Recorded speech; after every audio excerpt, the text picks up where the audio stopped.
My husband missed the birth of our son. The game went into overtime, he texted. His sister said, some people are too dramatic about labor. I held my baby alone. Until the nurse walked in carrying a small locked box. Someone told me to give you this, if he didn't show. The pregnancy test trembled in my hands like a leaf in winter wind. 2 pink lines stared back at me, bold and undeniable. My heart hammered against my ribs as I pressed my palm against my still flat stomach, imagining the tiny life growing inside. This was it, the moment I'd dreamed about since I was a little girl playing with dolls. I burst through the bathroom door, test clutched in my fist like a winning lottery ticket. Andrew. I called out, my voice cracking with excitement. Andrew, come here. You have to see this. He looked up from his phone, annoyed at the interruption. His eyes flicked to the test, then back to his screen. Okay, he said like I just told him we were out of milk. That's something. Something? My world had just shifted on its axis and he called it something? Before we continue, I want to thank you for joining me in sharing these stories that matter.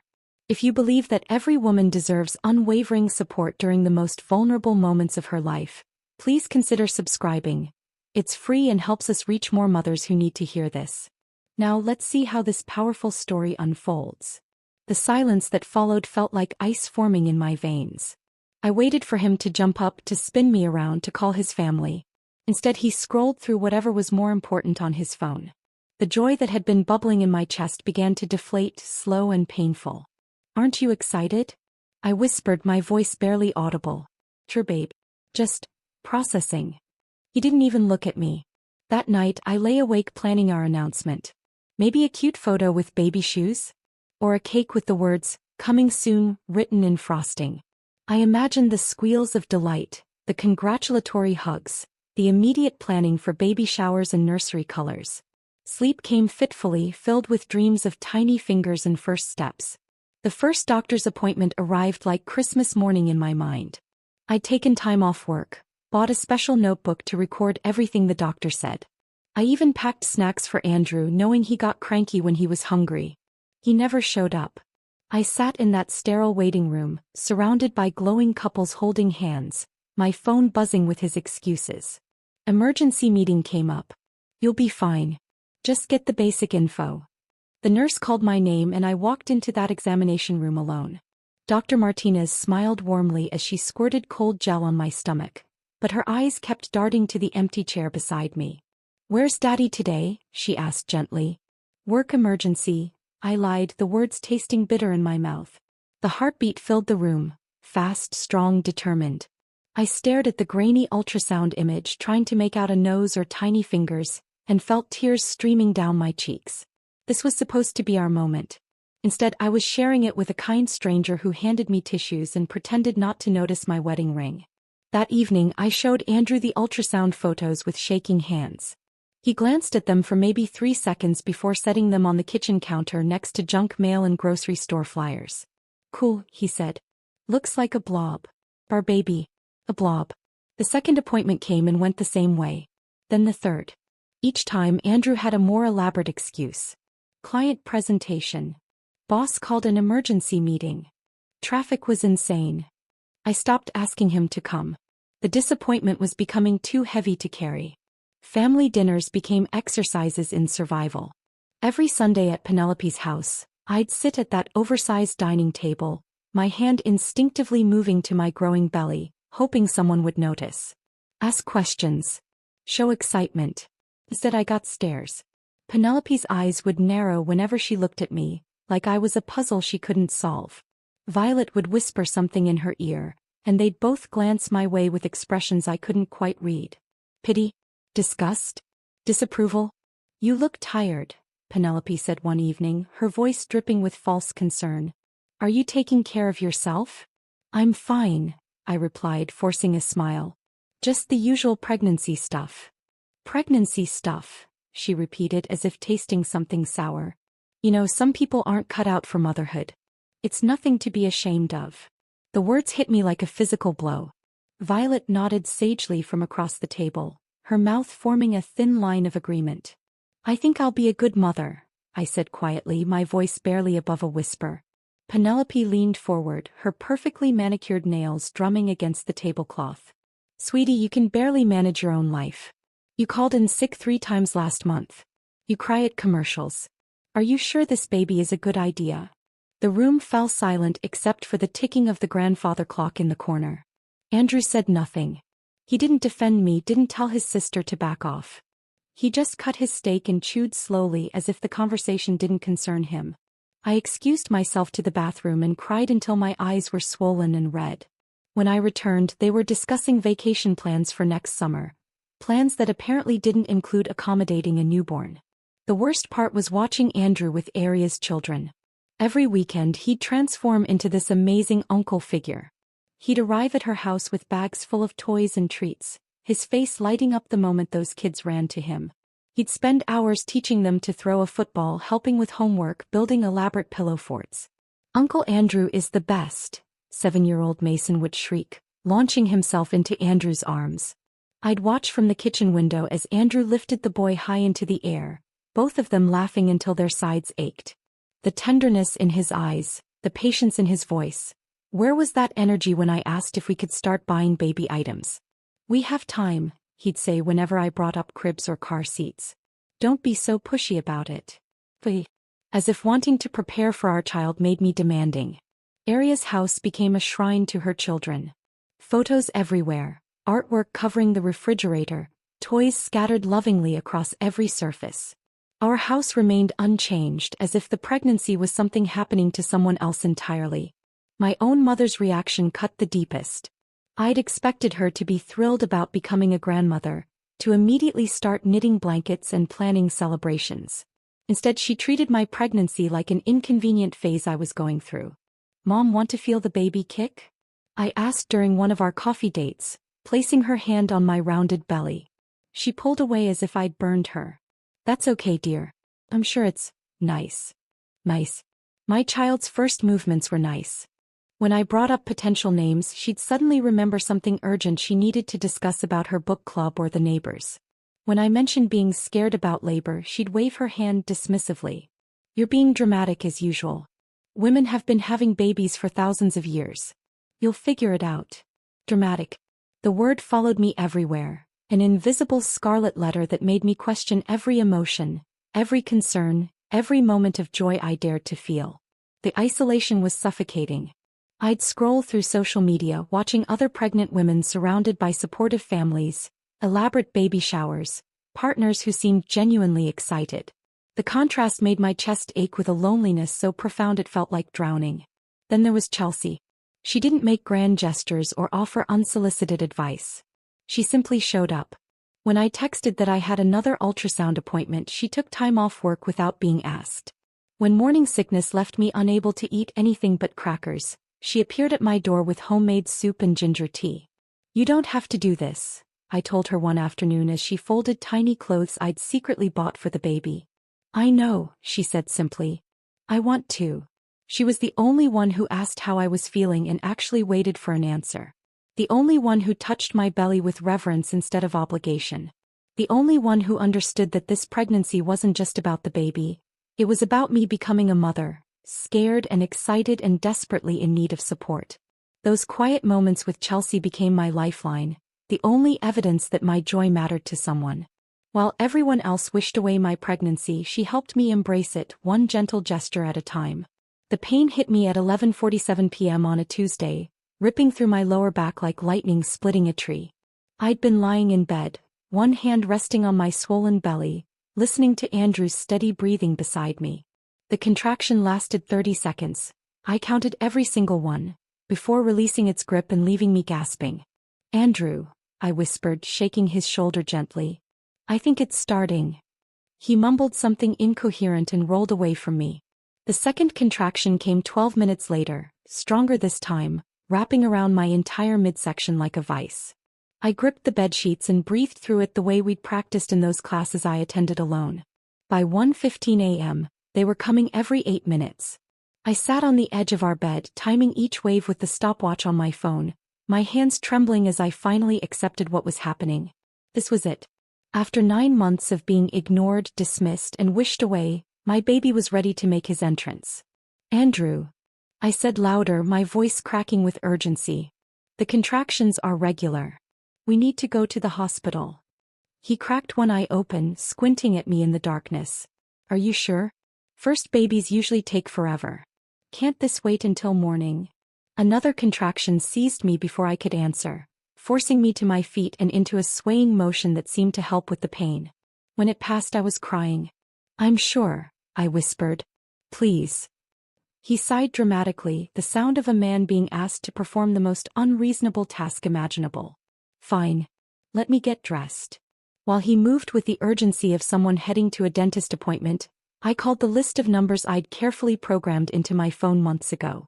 The family members who were supposed to care. The people who should be racing to witness this miracle. Andrew's phone buzzed with my text. His response came immediately. Game went into overtime. I stared at those 4 words until they blurred together. Not, I love you. Not, I'm coming. Not even good luck. Just an excuse about a basketball game that mattered more than the birth of his son. My fingers shook as I scrolled to the next number. Penelope. Surely she'd want to be here for her nephew's arrival despite everything. The call went straight to voicemail. Her voice, crisp and professional. You've reached Penelope. Leave a message. Penelope, it's me. I'm in labor. We're heading to the hospital now. I thought. I hoped you'd want to be there. My voice broke on the last word. Violet's phone rang 6 times before cutting to voicemail. Zach's did the same. Ella's went straight to the automated message. Even Arya, Andrew's sister who lived 20 minutes away, didn't answer. By 3:30 a.m. I was in a hospital bed, wearing a thin gown that made me feel exposed and vulnerable. The fluorescent lights buzzed overhead, casting everything in a harsh, clinical glow. Andrew had reluctantly driven me there, then immediately found the most comfortable chair in the corner and dozed off. First baby? Asked Nurse Patricia, a woman in her 50s with kind eyes and gentle hands. Yes, I managed between contractions which were now coming every 5 minutes. Where's your family? Your mom? Sisters. I glanced at Andrew's sleeping form, then at my phone, which showed 0 missed calls and 0 new messages. They're busy tonight. Patricia's expression softened with understanding. She'd probably seen this before. Women laboring alone while their support systems failed them. She squeezed my hand briefly before checking my progress. 4 centimeters, she announced. You're doing great, honey. The hours crawled by with mechanical precision. Contractions came and went like ocean waves, each one stronger than the last. I breathed through them, gripped the bed rails and watched the door hopefully every time footsteps echoed in the hallway.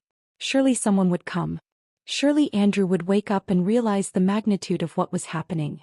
Surely my phone would ring with frantic apologies and promises to rush right over. Instead, the silence stretched endlessly, broken only by the rhythmic beeping of monitors and Andrew's occasional snore. At 6:45 a.m., my water broke with a gush that soaked the sheets and sent a fresh wave of panic through my chest. The contractions became relentless, giving me barely 30 seconds between each crushing wave. Andrew. I called out, my voice hoarse from hours of controlled breathing. Andrew, wake up. He stirred, rubbing his eyes. What time is it? The baby's coming. Really coming. Call your family. He fumbled for his phone, squinting at the screen. The game ended at 2 a.m. They're probably all asleep. While I was bringing his child into the world, they were all asleep. That's when I heard running footsteps in the hallway, rapid, determined, getting closer. My heart leaped with desperate hope. Finally, someone had come.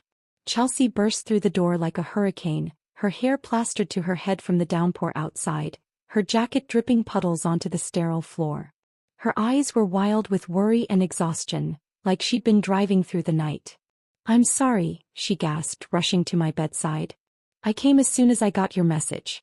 Traffic was horrible and then I couldn't find parking and... You came, I sobbed, reaching for her hand. You actually came. She squeezed my fingers tight, her presence immediately filling the emotional void that had been consuming me for hours. Of course I came. I wouldn't miss this for anything. The next few hours blurred together in a haze of pain, exhaustion and Chelsea's steady voice guiding me through each contraction. She wiped my forehead with cool cloths, held my hand when the pain became unbearable, and argued with the nurses when they tried to rush procedures I wasn't ready for. She needs more time, Chelsea insisted when one nurse suggested speeding things along. Let her body do what it needs to do. Andrew woke up occasionally to check his phone or ask if anything had happened yet, then dozed off again like this was just another Tuesday. The contrast between his indifference and Chelsea's fierce advocacy became more stark with each passing hour. At 2:17 p.m. after 14 hours of labor, my son entered the world with a piercing cry that echoed off the hospital walls. Dr. Martinez placed him on my chest, this tiny perfect human being covered in vernix and blood, his eyes squeezed shut as he announced his arrival to anyone who would listen. I looked down at his wrinkled face, his impossibly small fingers, his shock of dark hair, and felt my heart break and heal simultaneously.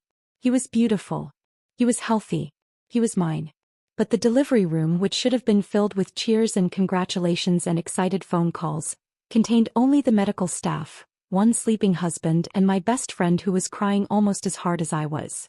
"What's his name?" Nurse Patricia asked gently, preparing the birth certificate.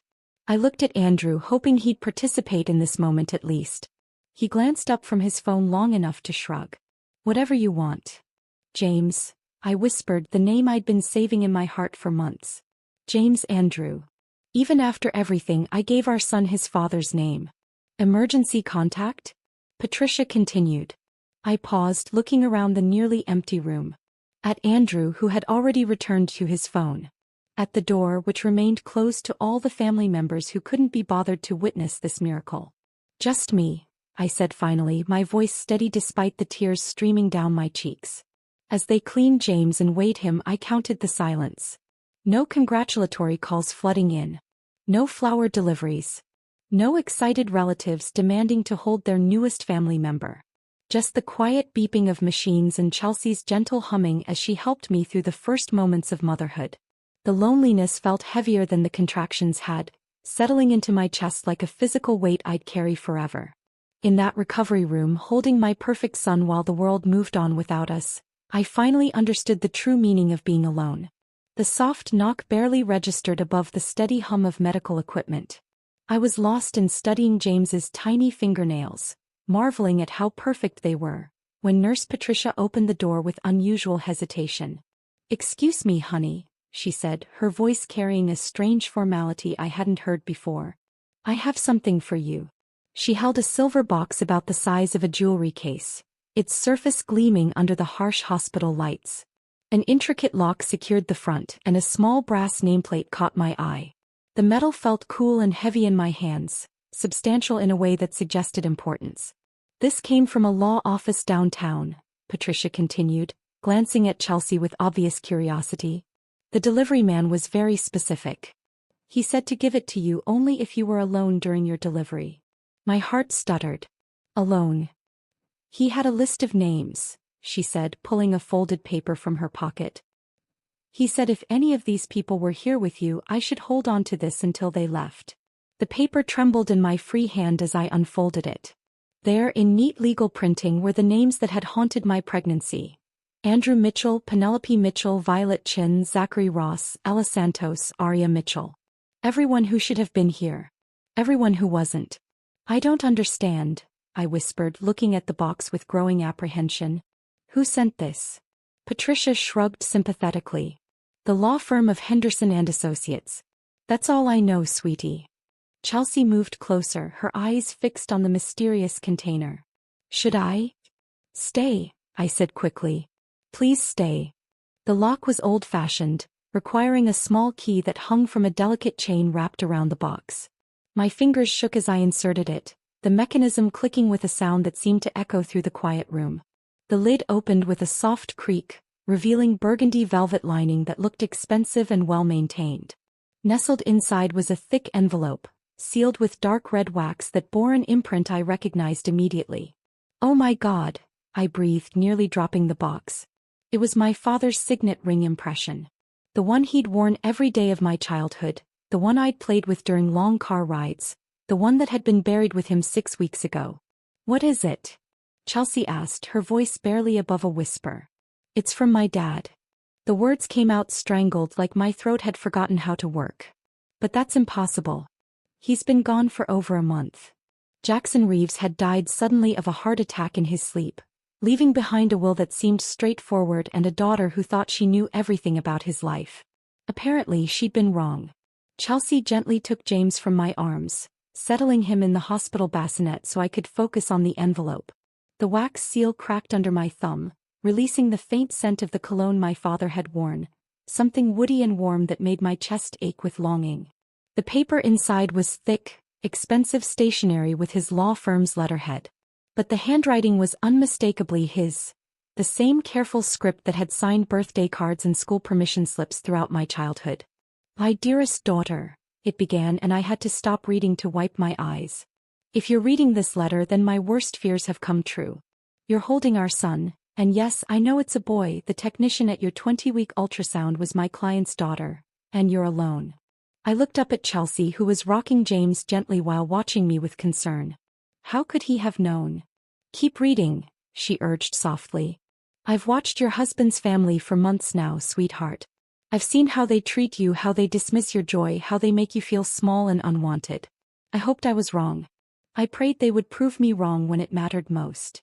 The letter blurred as tears fell onto the paper. My father's voice seemed to fill the room, steady and protective in a way I desperately needed. "If they failed you, if they couldn't be bothered to show up for the most important day of your life, then they don't deserve what I'm about to give you." My hands shook as I turned the page, revealing documents that made my breath catch.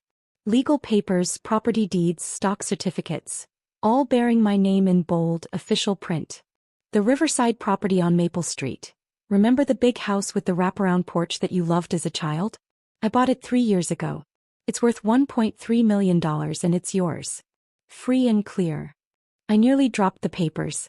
That house had been my favorite when we'd driven through the wealthy neighborhood during my teenage years. I'd pointed it out every time, telling Dad I'd live there someday. He just smiled and said we'd see. The Evergreen Soap Company. You remember how I used to joke about buying it, just for fun, when their stock was cheap? Well, I did. 15% ownership, generating about $80,000 annually in dividends. Also yours. Chelsea leaned over my shoulder, her eyes widening as she scanned the documents. "Are you seeing this?" "There's more," I whispered, turning to the next page. "The trust fund I established contains an additional $400,000 in various investments. Your mother never knew about any of this. I wanted to protect these assets for you specifically. I thought about all the times I'd worried about money during my pregnancy, all the stress about how we'd afford childcare and baby supplies. Meanwhile, my father had been quietly building a fortune to secure my future. But here's the most important part, sweetheart. Anyone who abandoned you during your labor, anyone who proved they cared more about their own convenience than your well-being, is permanently excluded from benefiting from these assets."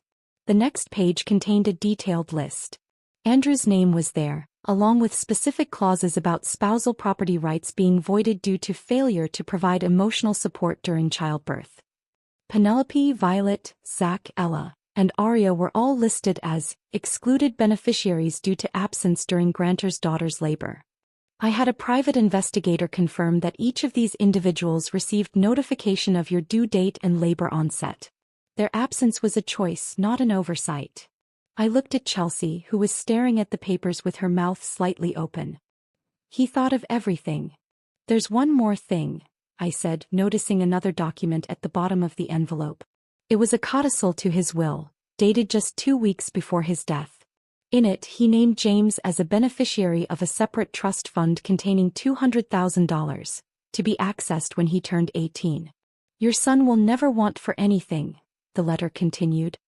"He'll have opportunities that no one can take away from him. And you, my darling girl, will never have to depend on people who don't appreciate your worth." The final paragraph was written in slightly shakier handwriting, as if he'd been emotional while writing it. "I wish I could be there to hold your hand, to tell you how proud I am, to be the first to hold my grandson. But if I can't be there in person, at least I can be there in spirit, and in the security these gifts will provide. You are stronger than you know, braver than you believe, and more loved than they ever made you feel. Your father always, Jackson." I pressed the letter to my chest and sobbed, deep, wrenching sobs that came from a place of grief and gratitude and overwhelming love. My father had seen what I couldn't see, had protected me in ways I never could have imagined. James began to fuss in his bassinet and Chelsea quickly brought him back to me. As I held my son against my chest, surrounded by documents that would change our lives forever, I felt my father's presence as strongly as if he were standing beside me. He'd given me more than money or property. He'd given me proof that I mattered, that my pain had been valid, that my worth wasn't determined by those who'd failed to see it. For the first time since labor began, I wasn't alone. The hospital room door swung open with theatrical timing, as if the universe had orchestrated this moment for maximum impact. Andrew strutted in first, his hair still perfectly styled despite supposedly rushing from wherever he'd been. Behind him, Ella followed with a bouquet of grocery store carnations and a smile that looked practiced in the bathroom mirror. "Baby!" Andrew exclaimed, his voice booming with false enthusiasm. "I'm so sorry we're late. You know how crazy traffic gets downtown." I glanced at the clock on the wall. 4:47 p.m. James had been born over 2 hours ago. The birth certificate lay completed on my bedside table, my signature still drying in the mother section. The father line remained conspicuously blank. "Traffic," I repeated flatly, my voice carrying none of the warmth they expected. Ella rushed forward with her flowers, her heels clicking against the linoleum floor. "Oh my goodness, congratulations. I feel terrible we missed everything. I was in the middle of a client meeting when I got the message and then Andrew had to finish up at the office and you know how these things go." "No," I said quietly, cutting through her rambling excuses. "I don't know how these things go." Chelsea moved protectively closer to my bed, the legal documents still clutched in her hands. She'd been helping me organize them when the door burst open, and now she watched Andrew and Ella with the wariness of someone who'd witnessed 14 hours of abandonment. Andrew's gaze swept the room, finally landing on the bassinet where James slept peacefully. His expression shifted into something that might have been wonder or possession. I couldn't tell the difference anymore.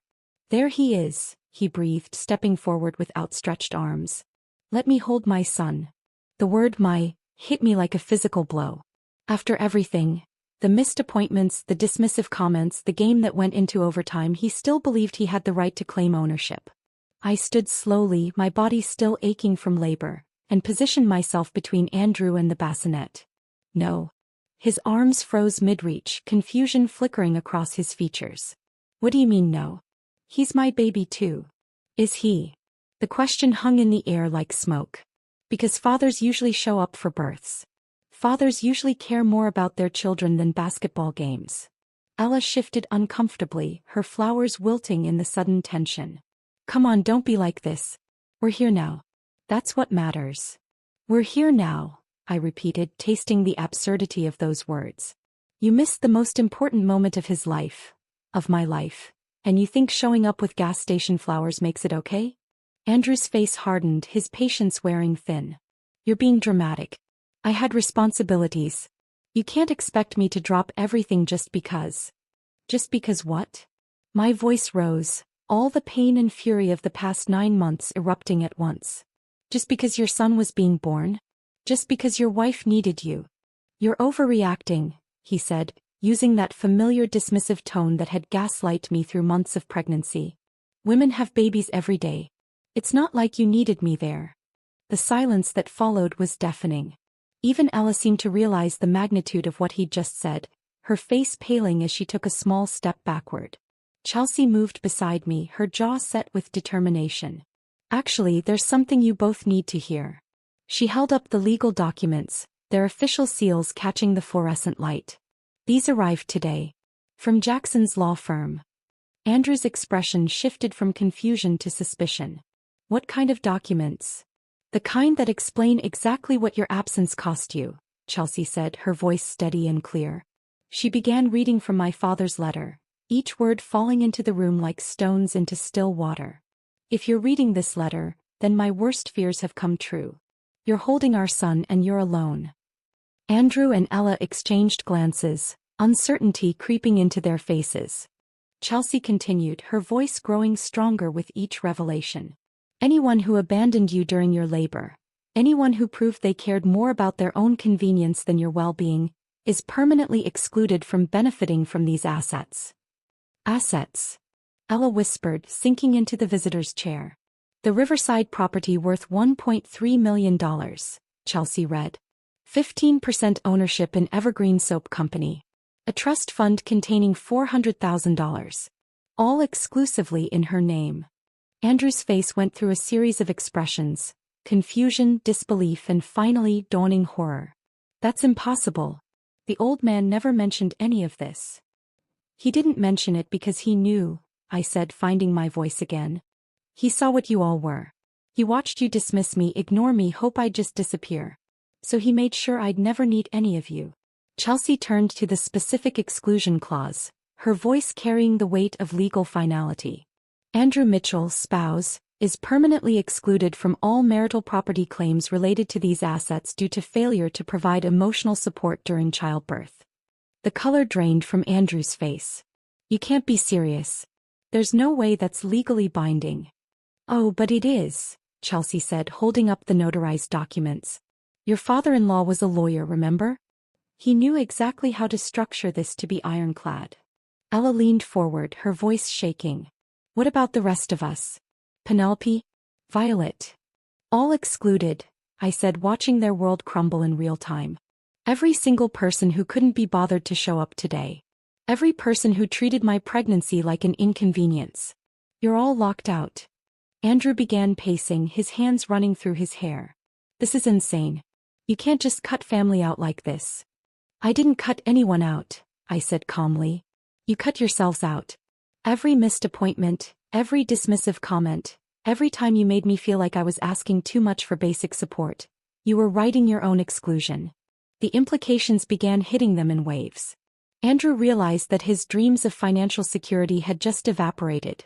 Ella understood that her family's expectations of inheritance were gone. The baby they'd all hoped would disappear was now the heir to a fortune they'd never known existed. The property, Andrew stammered. The company shares. That's generational wealth. Yes, I agreed.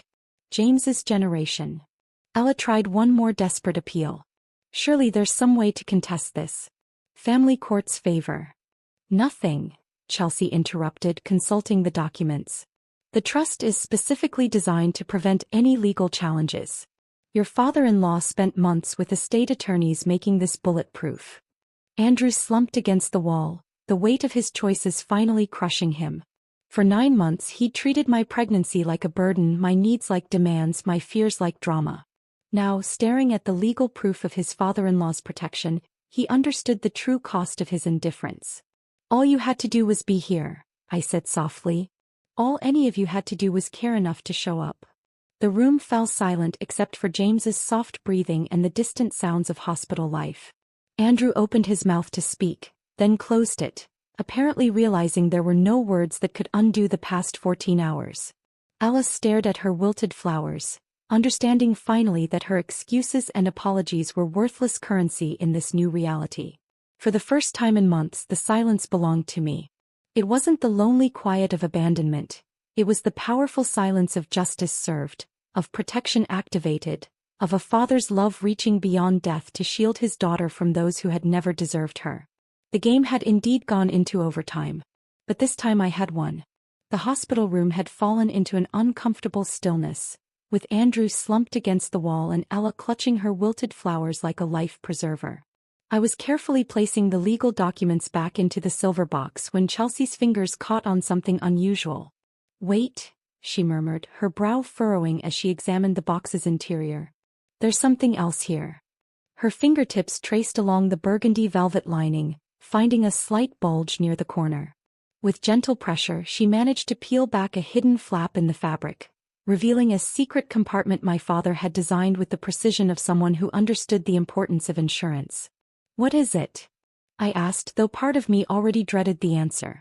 Chelsea extracted a slim envelope, much smaller than the first, with no identifying marks or legal seals.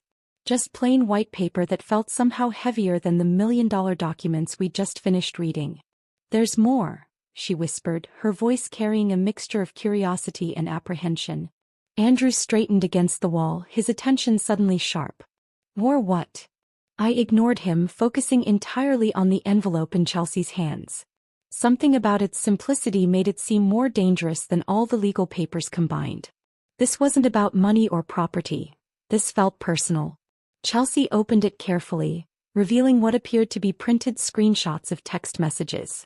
The phone numbers were blocked out, but the names at the top of each conversation thread made my stomach clench with recognition. These are. I started, then stopped, my throat closing as I read the first exchange. Penelope's name appeared above a series of messages dated throughout my pregnancy.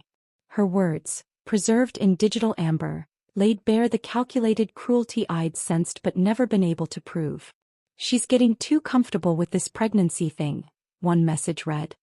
"Someone needs to reality check her before she gets completely delusional." The response came from a number labeled AM. Andrew's initials. "What do you suggest?" "Push her. Hard. Make her question everything. If she's going to fall apart, better it happens before the baby comes." Chelsea's hand trembled as she held the papers. "How did your father get these?" I thought about the private investigator mentioned in his letter, the man who'd confirmed everyone had received notification of my labor. Apparently, his surveillance had gone much deeper than just tracking attendance. The next screenshot showed Andrew's response. "Good thinking. If she breaks before the baby, I keep everything. Clean slate." The words hit me like ice water, each letter crystallizing the suspicions I'd tried so hard to dismiss. There it was, in his own words. The hope that I would crumble, that the pregnancy would destroy me, that he could emerge from the wreckage with his freedom intact. "No child, no drama," his next message read.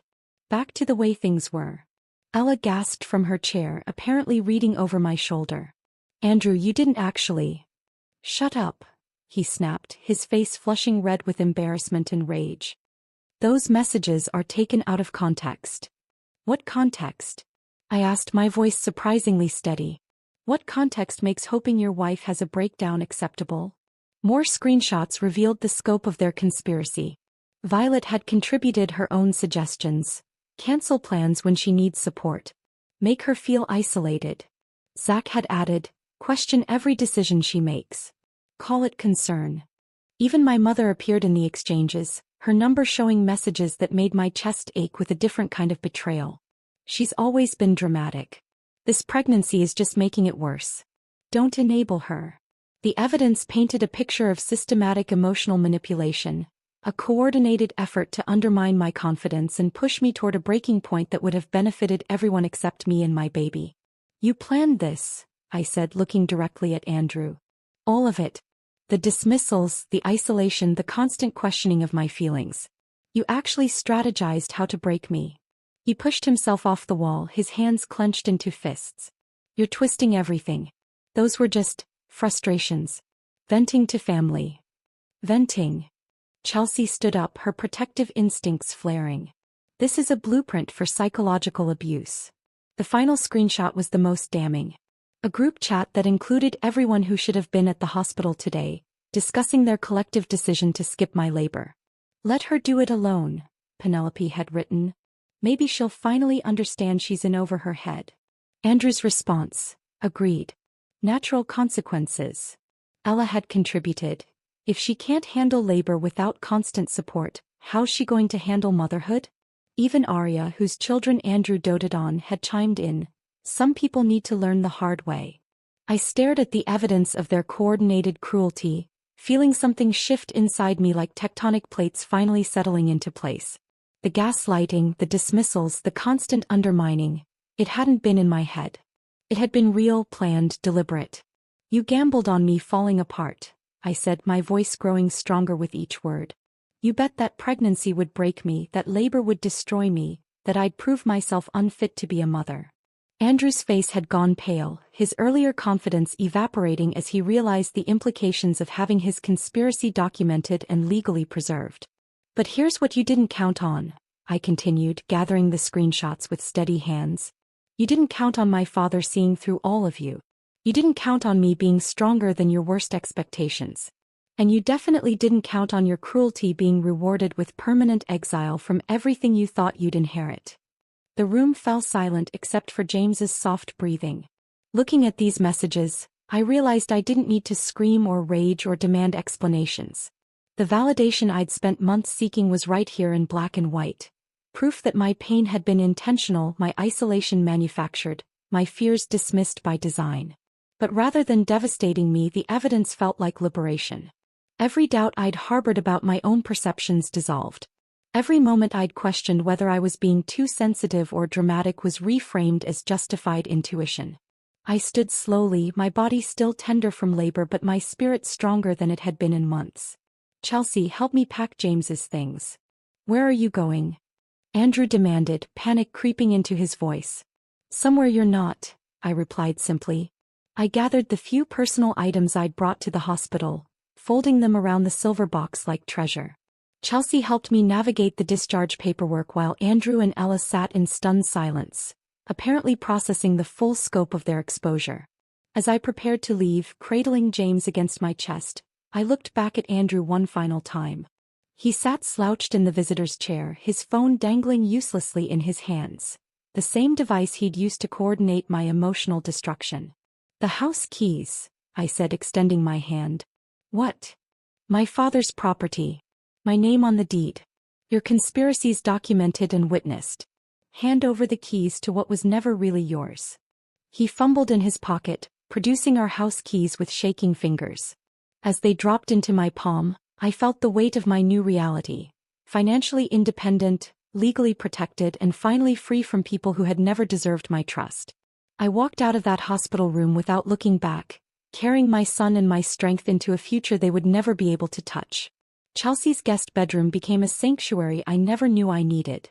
The pale yellow walls caught the morning sunlight just right, filtering it into something gentle and warm that made James's skin glow like honey. For 3 months, this became our world. Quiet feedings at 2 a.m., soft lullabies hummed while folding tiny clothes, morning walks where James would stare wide-eyed at leaves rustling overhead. "He's getting so big," Chelsea whispered one evening, watching James grip her finger with surprising strength. "Look at those cheeks." I smiled, feeling a contentment I'd forgotten was possible. Here, in this cocoon of friendship and protection, I could simply be a mother. No judgment, no manipulation, no constant questioning of my instincts. Just the pure joy of watching my son discover the world one day at a time. The outside world, however, refused to stay quiet. My phone buzzed constantly with messages I refused to read. Andrew's contact appeared on my screen so frequently that Chelsea finally suggested blocking him entirely. But something perverse in me wanted to witness his unraveling, to watch him scramble for what he'd thrown away so carelessly. His voicemails started desperately cheerful.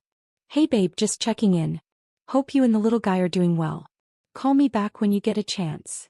Within a week, the tone shifted to panic. "This is getting ridiculous. You can't just disappear with my son.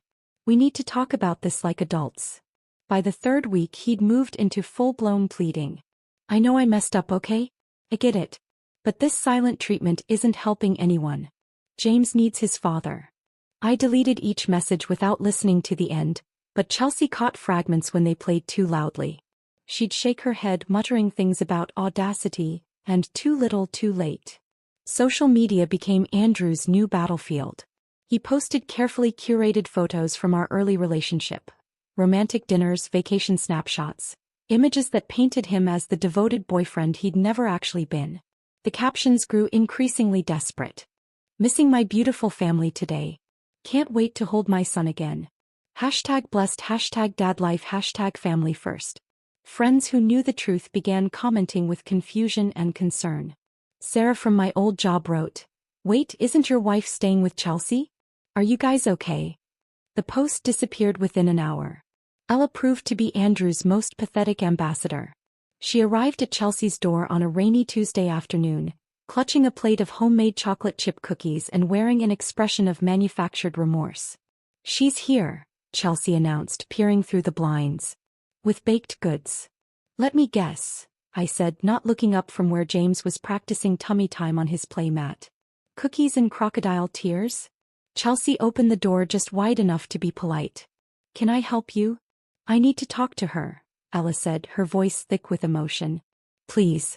I brought James some cookies. Well, for when he's older, obviously. I need her to know how sorry I am." "She's not interested in apologies," Chelsea replied smoothly. "But I'll take the cookies. James will appreciate them when he's ready for solid food." Chelsea, please. I know we messed up, but we're family. Family forgives each other. Family shows up, Chelsea said simply and closed the door. Through the window, I watched Ella stand on the porch for several minutes, her shoulders shaking with what might have been sobs. Eventually, she walked back to her car, her heels clicking mournfully against the wet pavement. You didn't have to do that, I told Chelsea later. Yes, I did. You're not ready and she doesn't deserve your energy. Meanwhile, Penelope launched her own campaign of damage control throughout their social circle. According to mutual friends who still spoke to me, she was spinning an elaborate narrative about my postpartum instability and dramatic overreaction to normal family dynamics. She's always been sensitive, Penelope apparently told anyone who would listen. The pregnancy hormones just made it worse. She'll come around once she realizes she's being unreasonable. But the will had become public knowledge among the extended family, and Penelope's attempts at controlling the narrative fell flat. People weren't buying her version of events when there was legal documentation proving systematic abandonment during childbirth. Marcus, Andrew's cousin, called to check on me directly. I don't know what they were thinking, he said during a brief conversation. My wife would have murdered me if I'd missed our daughter's birth for a basketball game. These small validations from unexpected sources reminded me that my father's protective instincts had been right. Not everyone was like Andrew's family. Not everyone would have abandoned me when I needed them most. As spring turned to summer, my strength returned in waves. The physical recovery from childbirth was nothing compared to the emotional healing that came from being surrounded by genuine care. James thrived in the peaceful environment, his smiles coming earlier and more frequently than the baby books predicted. I think it's time, I told Chelsea one morning in July, watching James giggle at his reflection in a mirror toy. Time for what? To go home. Chelsea studied my face carefully. Are you sure? You can stay here as long as you need. I know.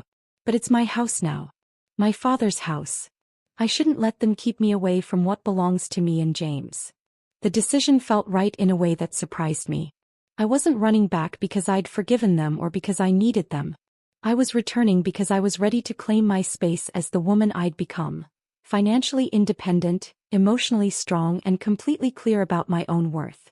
The morning of our return, I dressed James in the outfit my father would have loved. A tiny button-down shirt with small sailboats printed on it. I put on my favorite sundress, the one that made me feel confident and beautiful, and drove to the house with Chelsea following behind for moral support. Andrew's car was in the driveway. Of course it was. He'd probably been monitoring Chelsea's house, waiting for signs of our return. I walked through the front door like I was stepping onto my own land because the deed was in my name, the mortgage paid in full by my father's planning, every legal document confirming my ownership. Andrew stood in the living room, his clothes wrinkled like he'd been sleeping in them. His eyes were red-rimmed and desperate, his usual confidence completely absent. He opened his mouth to speak, then seemed to think better of it. Words had gotten him into this mess. Maybe he was finally learning their limitations. Ella appeared from the kitchen, tears already streaming down her face. I'm so sorry, she began, but I held up my hand. I'm not here for apologies, I said calmly. I'm here because this is my home.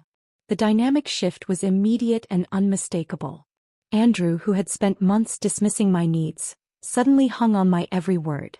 Ella, who had criticized my readiness for motherhood, now offered to help with anything I needed. I could make dinner, Andrew suggested hesitantly. Whatever you want. Laundry needs to be done, Ella added quickly. I could take care of that. I looked at them both, these people who had conspired to break me, now desperate to serve me, and felt nothing but cool detachment. Their panic wasn't my responsibility. Their regret wasn't my burden to ease. Fine, I said simply, settling into my favorite chair with James on my lap. From that day forward, the house operated by new rules. Rules I didn't need to state because my father's will had stated them clearly enough. Andrew cooked meals and cleaned dishes without being asked. Ella folded laundry and organized closets as if seeking absolution through domestic service. Penelope stopped visiting entirely after her first awkward encounter with the new reality. She'd swept in with her usual commanding presence, only to be met with my complete indifference to her opinions. You can't keep this up forever, she'd said. This cold shoulder act isn't sustainable. I'm not acting, I'd replied, not looking up from feeding James. This is just who I am now. She'd left within 10 minutes and hadn't returned since. Now James crawls across floors that belong to us both. He'll grow up in this house knowing he's the heir to his grandfather's love and protection. He'll never doubt his worth or question whether he deserves to take up space. Me. I don't ask for respect anymore. I carry it with me like armor my father forged from his own wisdom. The silence that once isolated me now empowers me, a quiet strength that speaks louder than their desperate attempts at redemption ever could. If this story of justice and empowerment had you on the edge of your seat, hit that like button right now. My favorite part was when the mysterious silver box revealed her father's protective plan, changing everything in an instant. What was your favorite moment? Drop it in the comments below. Don't miss more incredible stories like this. Subscribe and hit that notification bell so you never miss an upload.